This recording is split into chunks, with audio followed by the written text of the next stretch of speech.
sommes le 30 octobre 2020 et nous venons d'apprendre que nous sommes reconfinés.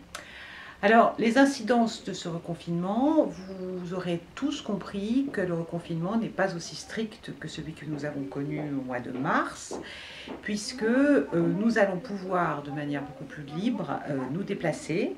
Alors, la règle, c'est que nous devons rester à notre domicile, mais nous avons la possibilité de nous déplacer pour des raisons qui ont été fixées et définies par l'article 4 du décret du 29 octobre 2020.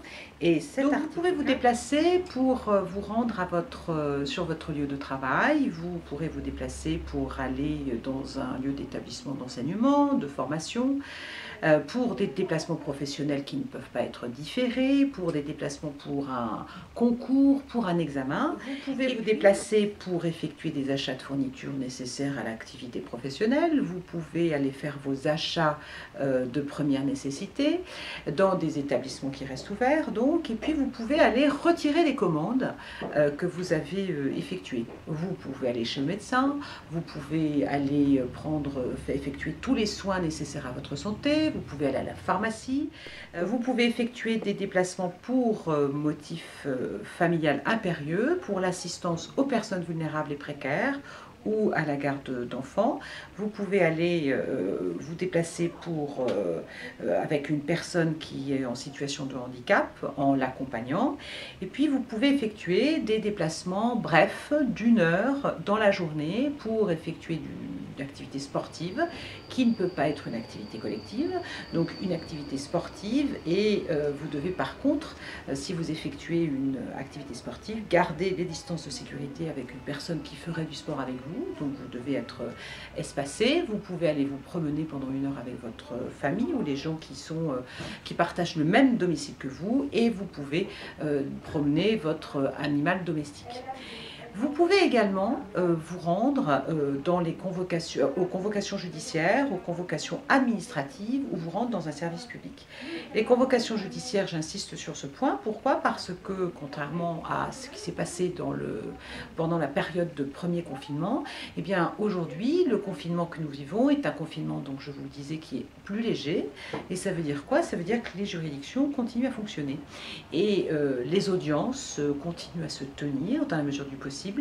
Et ça veut dire que si vous avez une audience, renseignez-vous auprès de votre avocat, puisqu'il est très probable que l'audience se tienne et qu'elle ne soit pas qu'elle ne soit pas reportée.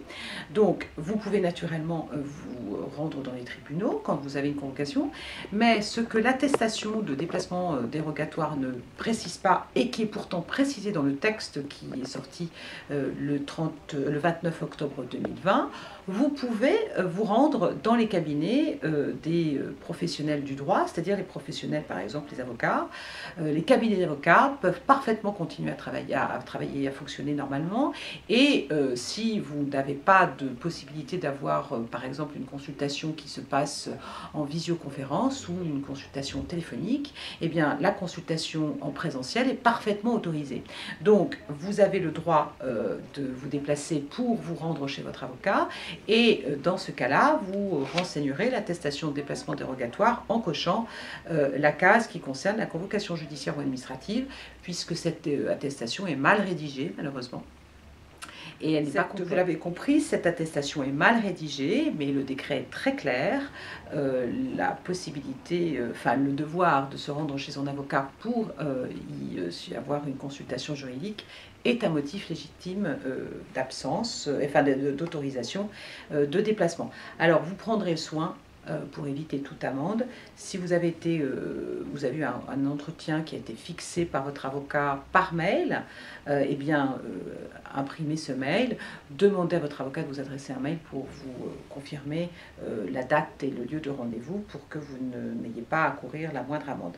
Et puis, par ailleurs, vous pouvez vous déplacer pour effectuer des missions d'intérêt général sur demande de l'autorité administrative. Alors, ça veut dire quoi voit ça très clairement. Si vous êtes condamné à un travail d'intérêt général, vous devez continuer à l'effectuer. Et puis par ailleurs, sachez que les déplacements nécessaires au fonctionnement de toutes les œuvres caritatives, et notamment tout ce qui a trait aux maraudes pour aider les plus nécessiteux, eh bien ces déplacements-là sont parfaitement autorisés. Et puis dernièrement, dans l'attestation, il est indiqué que vous avez le droit naturellement de vous déplacer pour aller chercher vos enfants à l'école ou à l'occasion de leur activité périscolaire. Naturellement, vous pouvez aller chercher vos enfants et vous devrez renseigner l'attestation sur ce dernier point.